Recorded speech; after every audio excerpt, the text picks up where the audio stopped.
Overreaction Monday. Y'all already know what time it is. It is week 8, Overreaction Monday, and we are on a quest to see one thing. What is the college football world overreacting to? Nino and I are just people who work on stuff early, and sometimes it's to our detriment.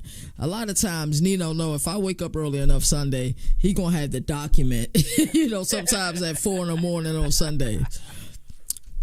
We just saw some breaking news about Michigan, about some sign stealing, about about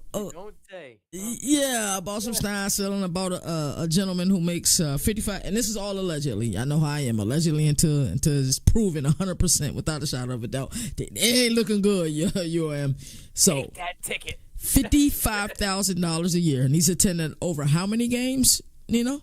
30, I believe it's 30 games. First row seats. But across from one on each side. Yeah, one on each side. Nino, I'm gonna let you handle this. I'm gonna let you handle this, and then we're gonna get into our segment. I respect a lot of the people in this community. Mm-hmm. The studs, the top dogs, right down to the little, nincompoops like myself. Okay. But a lot of people have been going to bat for old Jimmy Boy for a while now. I have. You might be able to timestamp it, but I'm pretty sure I said at the beginning of the year when this quote-unquote hamburger gate, before that popped and he was going to the NFL and now he's back, I said he was running. Yeah. There was a reason why he was running. And I didn't think it was just hamburger gate. I knew that they were small because schools, universities that try to get out in front are just admitting that they're guilty. And there's more coming down the pipeline. Look at this. When you're at the end of the shit pipe, it gets really stinky. It just keeps coming downhill. I don't even know if this is the end of it. I think there could be more to come out. It's going to get real ugly. So, no, I do not think that the NCAA has it out for Jimmy Harbaugh in Michigan. I think they just did it to themselves. I think that's accurate. And I also don't think you're giving yourself enough credit. This was January when you made this prediction, by the way. I wish I had the timestamp, but I'm pretty sure it was January because it wasn't during the coaches carousel. It was a little bit after the coaches carousel. So that's when you had made this statement. So let's talk about the game that had top billing this week. That's right. We're talking about Penn State versus Ohio State. Top billing this weekend. Both teams grappling for supremacy in the Big Ten East, as well as the Michigan Wolverines, as we mentioned. In a game tabbed as a defensive game, both Manny Diaz and Jim Knowles' unit showed up, but Penn State offense just couldn't get things going at times. I felt like the Nittany Lions were playing not to lose. And that's not how you win ball games, especially games of this magnitude, with Ohio State winning 20-12. Nino, what were your biggest takeaways? And I can't wait to hear what you got to say because I know you're about to go in. Go ahead. How can you play not to lose when you were never winning? Like I see what you're saying, and what you said is 100% accurate. But you can't play that way if you're not right. Winning. That's a fact. They were never winning in the game. Like I don't know if Jim Franklin and Manny Diaz took dum pills at some point at halftime, right? Because there was no adjustments. They made no adjustments. And I said, before this in the preview, I said, can James Franklin stop being the weird cousin with a win, right? This win would solidify him as that, not being that weird cousin in the family in the Big Ten. Well, he's just that weird neighbor like Mr. Wilson that only wants to show you his eyes because he's got something he's always hiding. Like, I just don't understand it. Again, I respect everybody in this community, but when you defend something, what is it that you're defending in James Franklin? Because I just don't understand. I think we're going to get a little more into it before I get sidetracked. We'll get a little more into it later. But like I said, no adjustments. You had a young quarterback struggling. 18 for 42, 41% completion percentage, and he was sacked 3 times. 0 adjustments. I don't know. Maybe. Hello? Hand the ball to Nicholas Singleton and Katron Allen more than 18 times total in the game. 18 times in 4 quarters. That's like 4.5 times a quarter. That's just disgusting. Mike Jurich, you should be fired. Hello, McFly. Like, what is wrong? And how does Franklin allow it to happen? How do you just leave this young kid on an island surrounded by sharks to get eaten? It's there's no excuse for it, right? Like, and I don't want to rack on the kid because I know he was a little banged up. He went out, came back in, and he wasn't 100%. But I was expecting more from Lambert Smith, right? But no Denzel Burke in there. Like, you're supposed to, you took a step so far this year. You're supposed to be that dude. You saw your quarterback struggling, right? The good ones, the good wide receivers, those dudes who like everybody wants on their team, they find a way to help the QB out. Look at Harrison, right? McCord threw some errant passes, but Harrison found a way to catch those balls. Like, and I'm not comparing him to Harrison, but when you got to be that guy, you got to be that guy. You want to be the man, you got to beat the man. You got to play like the man. Chop Robinson injury was huge for that Penn State defense. Huge. But wow, I was familiar with him. I wasn't as familiar with how good he was. Abdul Carter's a dude. Yeah. Like a dude. 8 tackles, 5 run stops. He had a pass breakup. He did everything he possibly could himself. Now, on the other side of the ball, go get one of these, Ryan Day. Okay? Real simple. And figure out how to run the goddamn ball, bro. 2.3 yards per carry amongst 3 to 4 running backs is gross. Michigan will eat you alive if you come in with that game plan against them. Alive and spit the bones out in front of you. Now, Marvin Harrison is absolutely stupid. Okay? There were 2 receptions, like I said. McCord threw the ball. It wasn't even like it shouldn't have been caught. And he caught the ball and was able to extend the play. I don't even get it. Like, without him in that game, they don't win, especially with Noah Buka. But what jumped off the gosh darn screen to me for the Buckeyes, outside of, again, Laurinaitis' defense is fired up and flying around on all cylinders, is Kate Stover. Like, I'm slowly starting to become a fan of him at the tight end. Like, he just knows how to get open and be there for his QB. 4 for 4 targets, 4 receptions, 70 yards. Kate, if the Buckeyes are going to keep this train moving, it's going slow, but if they're going to keep this train moving, I think Kate Stover is going to be a major factor to this offense. So, I got a question coming up next, and we're going to have to really talk about it, but I want to preface that question by saying we remember when Penn State went through in the mid to late 2000s and the whole, Joe Pa situation with the assistant coach. I don't even remember the assistant coach's name, nor do I care to know his name because he's nothing. You think about Bill O'Brien, the job that he did as far as, taking it back, to what it mean to play at Penn State, not that other BS. So, James Franklin, right, and this is my overreaction word uno question. Was this another James Franklin special? 12 of 25 versus top 25 teams, 3 and 17 versus top 10 teams.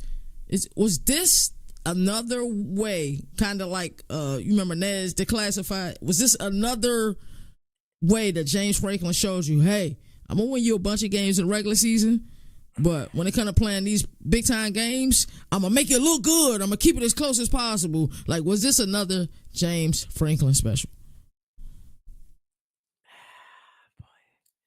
I don't want to be the guy that goes and takes shots, and I respect the shit out of late kick Pate. But James Franklin's not him.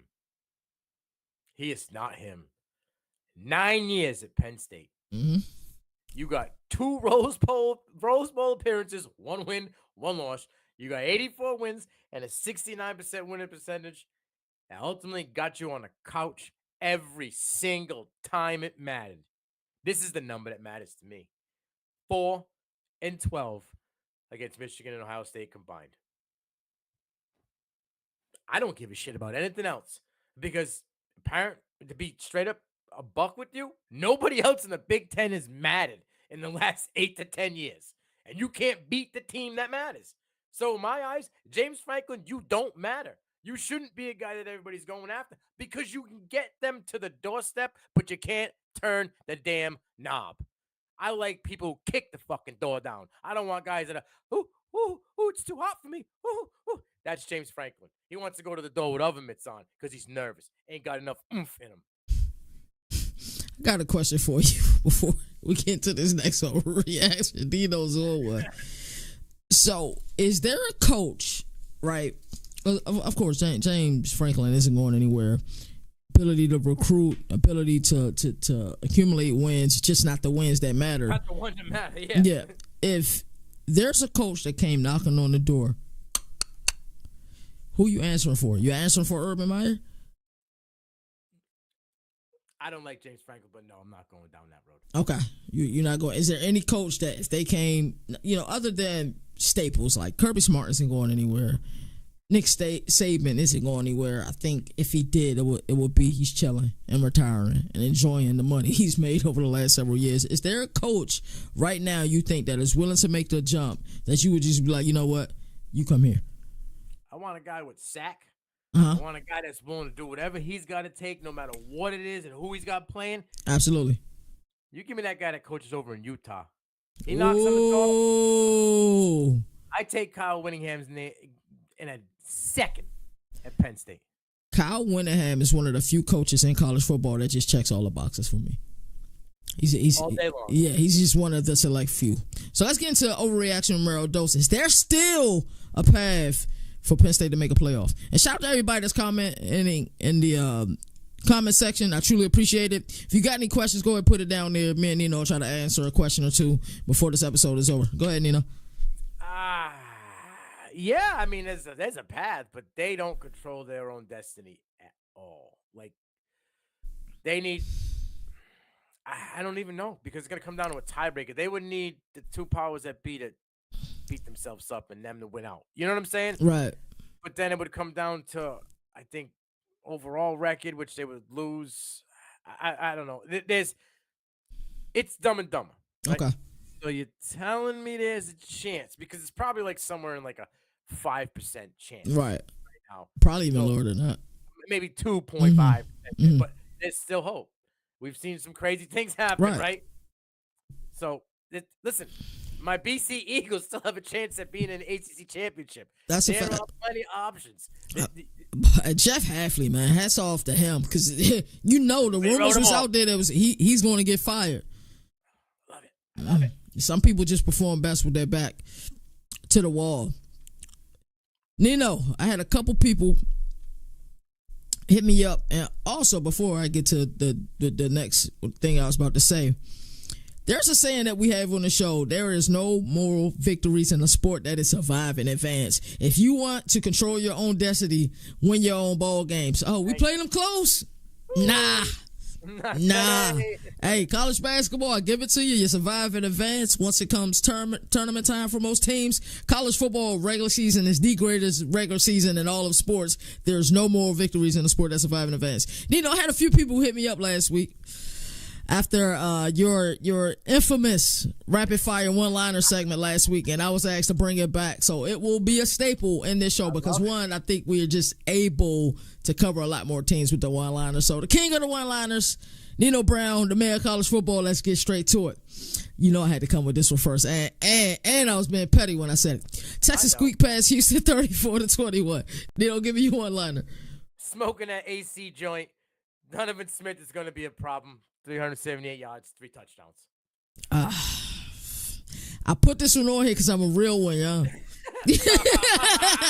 I'm a real one, Nino. So I did this for you, player. I want you to know your message didn't go unseen, man. I was just heartbroken at the time because this is one of my guys, man. Mississippi State defeated Arkansas by a whopping score of 7-3. Crickets. I called it. I said when they go 2-6, Sam Pittman's getting fired. He's getting fired. You said that. KJ Jefferson? He was my favorite player in college football a couple years ago, man.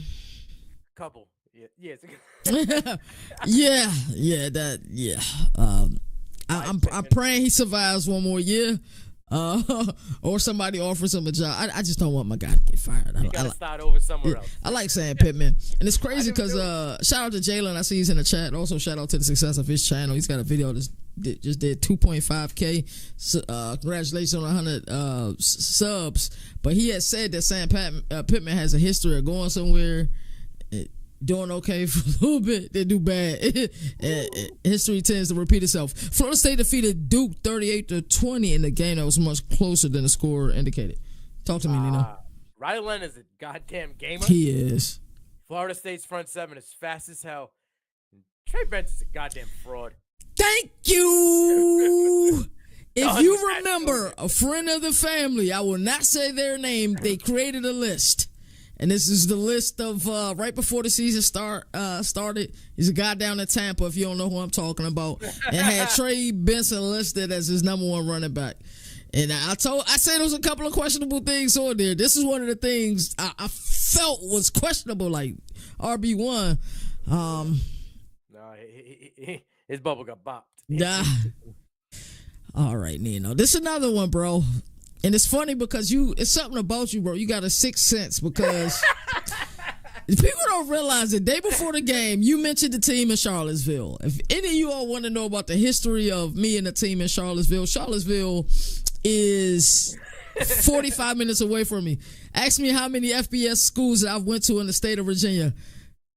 All of them. I can go to any of them. Which one can I not go to? That one. The team in Charlottesville. So Nino is talking up a play. I was like, listen, I don't pay that team in Charlottesville no mind. But they upset the Tar Heels 31-27. So not only give me a one-liner, Nino. Go ahead and give me a couple liners, man. 228 rushing yards allowed. UNC couldn't stop a nosebleed. But I will tell you, Maida Walker, straight cash, homie. That third Saturday in October, that game gave us a special game last year. But this year, Bama defeated Tennessee 34-20. Talk to me about that. Take a bow. Take a bow. You got this one. This is you. Mm-hmm. Saban's offense is taking form at the right time. Yeah. And Milroe got a little swag to him now. Yeah, he do. I think the offensive line started figuring things out. Like that Texas game broke my heart to watch that because you remember how I felt about Texas, how I felt about Penn State, and actually I have a lot more respect for Texas now. I just thought that this is a team. I play NCAA revamp. I want to use them. And I felt like Alabama would muscle them, but that just did not happen. It actually happened the other way around. But there's a game we didn't talk about yet, and I think I saved one of the best for last. It was a wild one in Southern California as Utah defeated USC for the fourth straight time in thrilling fashion, 34-32. I know it can be debated that other coaches are more deserving of Coach of the Year. Nino, you did a fantastic job on CFP Prime talking about the Coaches of the Year a couple of weeks ago, but hats off to Kyle Whittingham. Doing this without arguably his two best players is just phenomenal. Talk to me about that.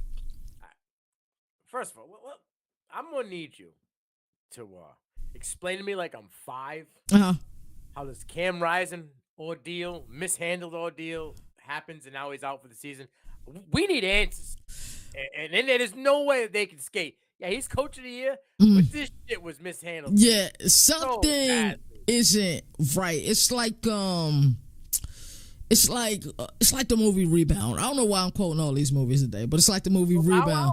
It was a kid that looked like Bow Wow though. It was a Martin Lawrence joint. Yeah. And he had that big tall kid, right? You thinking like he about to be out there like George Mirasan. They started attacking the paint and realizing he was soft. I think this was like a mental thing for the team. Like, Cam Rising is okay. I think he wanted the media to believe it. I think all along they knew what the hell was going on with Cam Rising. If you ask me, like they just been playing the same charade for weeks and weeks and weeks at a time. I think it was like a motivating thing for the team. Like, Cam Rising will be with us. Everything is okay. It's like the Pinocchio nose. The nose is getting. You know what I'm saying? We don't live in 1965. We don't. Cell phones exist. The internet exists. Teammates talk to each other, right? So it's like at some point you got to say, Can't find rockets around here. His arm looked good. He looked good. Like, why is he not playing? Oh, we're at week 6. Yeah. I don't know. Cam ain't playing. Cam told me yesterday he shut this shit down. Now, he ain't, you know what I mean? Come on. Bro. Yeah, you're right. I would have to agree with you there. Nino, what were your biggest takeaways from this game? USC's defense is hot garbage. Like the stuff I just took off of tomorrow's trash. Oh, like, man. Straight, like 95 degrees in the middle of July. Hot garbage. 484 yards of total offense they allowed.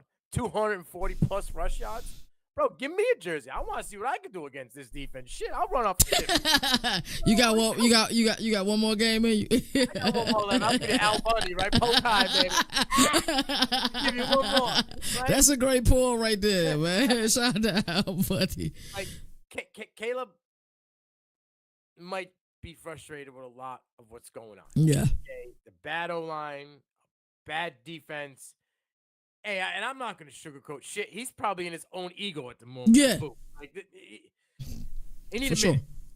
He need a bye week. He need a fresher. He need to go to Duncan, get himself a refresher because this is he not looking good right now. The talent's still there, but everything around ain't looking good. I'm going to make this simple and clear. And everybody watching, everybody in the chat, Lincoln Riley will never win a natty. Ever. Ooh. Not with the way he runs his defensive schemes with his homeboy. You have to shoot out, right? And you're going to hope your offense scores every damn time. Utah won time in possession by 9 minutes. You have 4 and 5-star athletes all over the goddamn field. There is no way that you should be this bad. 109th overall with points allowed defensively. I mean, 107th. Are you kidding me? You got a guy who was possibly a back-to-back Heisman Trophy winner, and you're making this kid have to grind out every offensive possession because he knows he has to come away with points or they might lose. That's trash. Alex Greenwich, go to your nearest unemployment office and fill out the goddamn application. Because by the end of this year, I don't even know. Maybe you make it to the end of this year, but I don't. Is it possible he got some dirt on Riley or the university? Man, it has to be at this point, man. Good sir, I don't understand. You had one job, and you haven't got it done yet. But have we seen this first 22? We talk about all 22s, Right? Have we seen this first 22 in Lincoln Riley before? 17-5. 17-5. No championships. He got one bowl win at his first stop, right? And no bowl wins here. 4-5 versus ranked teams. 2-5 versus ranked teams now. He can't beat Utah. 1-4 versus Utah combined. 1-1 versus Notre Dame. Are we watching the same movie again, just in a different color? We went from black and white to maybe color now, and it's the same movie, but they just spruced up the cover and telling you something different. The actors are different, but the plot's all the same. The script's all the same. You're just hoping that when you get to the end, the good guy doesn't die, right? Lincoln Riley's a little suspect. And I think a lot of what's going on right now is exposing him. 2 years back-to-back, your defense is Swiss cheese. 2 years back-to-back, you have trouble with the same teams. No adjustments. Seems to be the trend of this episode. No adjustments. Go down to your nearest Sears. Get a Craftsman Series socket set. Adjust it. It's easy. Couple ratchets. You're good to go. Fix it. It's broken. You need to fix it, sir. You had the feeling that somewhere in Norman, somebody had a cigar, maybe a little glass of Jameson, and had a good little laugh after that game. And with that being said, USC is mathematically eliminated from the college football playoff. All this talk about Caleb Williams not going to the league if it's not the right team, is he still consensus number one, or has Drake May and others gained ground? There's no others. Okay. And I'm a Bo guy. I like Pennick, but there's no others. There's no others. Okay. Nobody else is in this box, okay? 69.6% for Caleb. 65.4 for May. Yes, the other QBs are better percentage-wise, but they're not overall, right? Okay. 2,200 yards for both of them, close to 2,300 yards. Caleb's got 23 touchdowns. Passing. 7 on the ground. I got 30 touchdowns. Are there any others that are close to that? With only 4 interceptions? With 12 big-time throws? Yeah, the answer is Drake May. He's the only other guy, right? And the touchdown ratio isn't even close because it's 14-5. You see what I'm saying? Right. But he's got more big-time throws. But he's played dog meat. That's the thing. UNC's schedule is nothing. Yeah. South Carolina was smoke and mirrors because we see what they are now, and I can say that. Okay. Yeah. You've watched every game. I have to, every Thursday talk about these gentlemen, Uh-huh. right? So I can say that. But everybody else, Miami, really, Miami. But he's doing his thing, right? 10.3 ADOT. Caleb's got a 9 ADOT. They've both been sacked almost 20 times, and they both got over 275 rush yards and 5+ touchdowns. Bo's not there. His rushing game is kind of taking a little bit of a step back this year because it hasn't had to, right? Because I loved when I heard that Bucky Irvin wasn't an NFL running back. He couldn't run inside. Oh, I wish I would have clipped that. Oh, wow. Please. Now I'm hearing that Bucky Irvin could be a top 5 running back in the class this year. Huh, really? Top 5 running back that can't run on the inside. Surprising. Never heard of it. Wow. But it's just, in Penix, yeah, his percentage is up there, but how many touchdowns? Yeah, he ain't got 23, right? I know May ain't got 23, but May's been doing it with, outside of the last 2 weeks, right, nothing. Right. Nothing. Drake May is I don't think Caleb will win the Heisman, okay? Because of everything around it. His team's not going to be in the playoffs. Really not that. No. Like, you know what I'm saying? So I think it's a wide open race, but if you're saying, has anybody got close to Caleb? It's Drake May. It's Drake May. He's the closest one to him. I don't know if Caleb can win it now with everything happening, with the record, with not being able to make the playoffs, and I know it shouldn't affect him, but the way he's talking, the whole Notre Dame fan thing, like yeah, I saw that. I saw that clip. Yeah, yeah, and it happens to a lot of kids. You what is he? 20, right? Living a life like top of the pinnacle right now. It's only going to get better for him. So, yeah, things get tough. And maybe he said some things he shouldn't have said. But talent-wise, I don't think anybody's got what he's got. And there were some people that had Drake May ahead of Caleb Williams on their draft boards. I wish I could remember who exactly. Draft boards? No. Yeah. Heisman watch? Yeah, I would say Heisman watch at draft board. There's no, come on. Yeah, no. Before the season started, I want to say Mel Kiper. I also see Drake May going to the Patriots. Really? A, the Patriots wouldn't be in the top 3 picks, and B, Drake May wouldn't fall to like 7 or 8. Nah, that's not happening. You know what time it is, man. Go ahead and give me your players of the week. All right, I put this guy on here because, man, he's been grinding every week. And over 400 yards passing, 70% completion percentage. Give me Cameron Ward, right? Washington State. And he had 30 yards rushing, plus he had a touchdown passing. So give me him. Now you happen to see him. I'm pretty sure you saw this gentleman a couple weeks ago. Nicholas Vadavado, right? Middle Tennessee QB. And for those out in the fantasy world, I mean, he's in the CFF world. He's been crushing it the past 4 or 5 weeks. Another guy who's over 70% completion, 352 yards, 4 touchdowns. He did have 2 picks. Listen, I don't fluff it. You had the good. I'm gonna give you some of the bad, but I'll take 4 touchdowns and 350 any day of the week, bro. Whatever they're feeding Ollie Gordon for Oklahoma State, bro, give me some of that, bro. 8 touchdowns in the last 2 weeks, 7 on the ground, 1 was, bro. What? He had 29 attempts with 282 yards and 4 touchdowns this week. I mean, this dude, and we saw it last year down the stretch. The last 5 games for OK State last year, he was a dog. And, man, this kid is an absolute stud. I get a chance to be a homer. You're damn sure I'm taking that homer chance. Give me Kai Robichai from BC. 21 attempts, 165 yards, 2 touchdowns. Listen, he had an injury in the middle of the year, missed 2 games. He's back. And this kid was averaging close to 5-6 yards a carry. He was getting all that work. Gobbles off. I wouldn't be surprised if Robichaud against UConn this week that gives you something close to that again. All right. UCF wide receiver. He popped early in the year. Had a two-week patch where he was kind of like, he's back.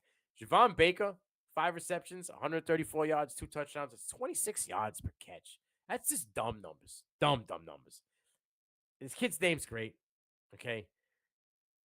He didn't score, but if you're in the over 20 yards per catch range, I got to give you a little bit of love.